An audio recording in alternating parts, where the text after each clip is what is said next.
রেমালে ক্ষতিগ্রস্ত রাস্তা সংস্কার করে দিলেন ব্যক্তি উদ্যোগে। বাগেরহাটে রেমালে ক্ষতিগ্রস্ত ১ কিলোমিটার রাস্তা সংস্কার করে দিলেন এক ব্যবসায়ী। দীর্ঘ ১ মাস পর যান চলাচল এবং পথচারীরা সড়কটি ব্যবহার করতে পেরে সন্তোষ প্রকাশ করেছেন। রেমালে ক্ষতিগ্রস্ত রামপালের বড়দিয়া এলাকার রাস্তাটি অগ্রাধিকার ভিত্তিতে দ্রুত বাকি কাজ সংস্কার করে দেওয়া হবে বলে জানান এলজিডির নির্বাহী প্রকৌশলী। ২৬শে মে ঘূর্ণিঝড় রেমালে রামপাল উপজেলার বড়দিয়া গ্রামের ৪ কিলোমিটার দৈর্ঘ্যের রাস্তা ব্যাপক ক্ষতিগ্রস্ত হয়। এরপরে প্রায় ১ মাস ধরে ব্যবসায়ী থেকে শুরু করে যানবাহন ও পথচারীদের চলাচলের অনুপযোগী হয়ে পড়ে। এলাকাবাসীর দুর্ভোগ লাঘবে এগিয়ে আসেন সাইফুজ্জামান নামের এক ব্যবসায়ী। দীর্ঘ ১৫ দিন ধরে ২২ জন শ্রমিক নিয়ে রাস্তা সংস্কারের কাজ উদ্যোগ নেয়। দাউদখালী নদীর পাড়ে এবং পাইলিং করে জিও ব্যাগ ফেলে রাস্তা সংস্কার করা হয়। বর্তমান ওই সড়কটি ব্যবহারের উপযোগী হওয়ায় এলাকাবাসী সন্তোষ প্রকাশ করেন। নদী ভাঙন রোধ করে স্থায়ীভাবে রাস্তাটি সংস্কার করার জন্য সরকারের প্রতি দাবি জানান এলাকাবাসী। এখন মোটামুটি পরিবেশ ভালো হচ্ছে, চলা যাচ্ছে কিছুটা। আমাদের এই সাইফুল ভাই উনি তার নিজস্ব অর্থায়নে প্রথমে উদ্যোগ নিয়ে কাজ করেছেন, সাইডে মাটি দিয়েছেন, এরপরে ওই যে খোয়াগুলো ধুয়ে চলে গেছে ওই খোয়াগুলো উঠাইছি। এই ইসলামাবাদ হইতে ছোট কাটাখালী মৌজা পর্যন্ত ভেঙে গেছে।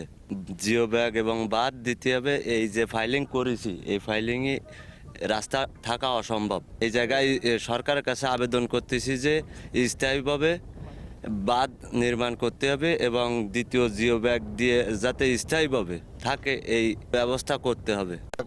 একবার আমার দীর্ঘদিন এই আমাদের পথ একটাই, এই পথ দিয়ে চলাফেরা করি আমরা, কিন্তু আমাদের কোনো চলার উপযোগী ছিল না। কিন্তু এই আমাদের বাইক নিয়ে সাইফুজ্জামান তার সার্বিক সহযোগিতায় আমরা রাস্তাটা চলার উপযোগী হয়েছে, কিন্তু সরকারের কোনো পদক্ষেপ আমরা পাইনি। এখন থেকে ২২ জন লেবারের দিয়ে আমরা যে কাজ করাচ্ছি, এখানে ইট বালি কোয়া দিয়ে আমাদের প্রায় ৩ লক্ষ টাকার অধিক ব্যয় হয়েছে এবং আমি আশা করছি যে ২-১ দিনের ভিতর এই কাজ শেষ হবে।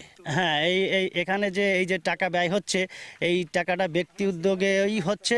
এটা এই কাজ করাচ্ছেন বড়দিয়া গ্রামের যুব সমাজের অহংকার শেখ সাইফুজ্জামান। এই উদ্যোগটা আমরা নিয়েছি। এখানে যদি আমাদের সরকারের থেকে যদি এই কাজটা করতে হয় অনেক দেরি হবে।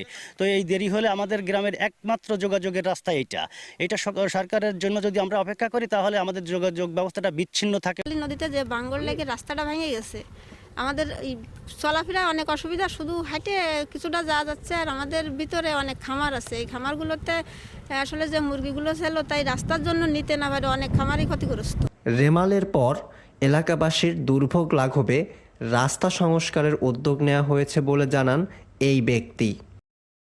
বিভিন্ন চিকিৎসা কেন্দ্র রোগীরা পেশেন্ট যেতে পারতেছে না, তো আমি কি নিজে উদ্যোগে যতটুকু পারি মানে ইনশাল্লাহ আমি করতে চাচ্ছিলাম যে এলাকার লোকজন, বিভিন্ন কর্মজীবী মানুষ, বিভিন্ন শ্রমজীবী মানুষেরাও আমি রোড সড়কটির সংশ্লিষ্ট ঊর্ধ্বতন যত কর্মকর্তারা আছেন না কেন, আমি সবার প্রতি অনুরোধ থাকবে এলাকার পক্ষ থেকে যে আপনারা মানে এই রোডটাকে যত সম্ভব দ্রুত সময়ের ভিতরে অন্তত যাতে পুনরায় আবারও মানে সংস্কার করতে পারে এবং লোকজনের যাতে যাতায়াতের মানে ভোগান্তি না হয় বা ভোগান্তি কমে, এই জন্য আমার বিশেষ করে আমার পক্ষ থেকে ওনাদের কাছে আমার উদাত্ত আহ্বান বা অনুরোধ থাকবে।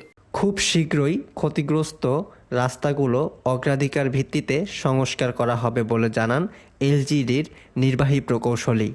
যে আপনারা জানেন যে রেমালে বাগেরহাটের ৪-৫টি উপজেলার খুব বেশি ক্ষতিগ্রস্ত হয়েছে, তার মধ্যে রামপাল উপজেলা একটি।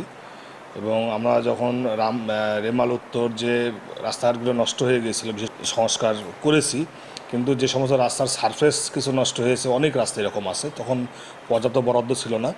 তো আমরা ইতিমধ্যে এই ২৪-২৫ অর্থ বছরে মেরামতের বরাদ্দ পেয়েছি। এখান থেকে আমরা অগ্রাধিকার ভিত্তিতে রাস্তাগুলো করব। তবে আপনি রামপাল উপজেলার বড়দিয়া গ্রামের যে রাস্তার কথা বললেন, আমরা শুনেছি যে হ্যাঁ একজন ব্যক্তি উদ্যোগে এই রাস্তায় কিছু মেরামতের কাজ করছে। রামপাল উপজেলার ইসলামাবাদ বড়দিয়া কাটাখালীর সড়কের ক্ষতিগ্রস্ত ১ কিলোমিটার রাস্তা সংস্কারের ব্যক্তি উদ্যোগে ৩.৫ লাখ টাকা ব্যয় হয়েছে।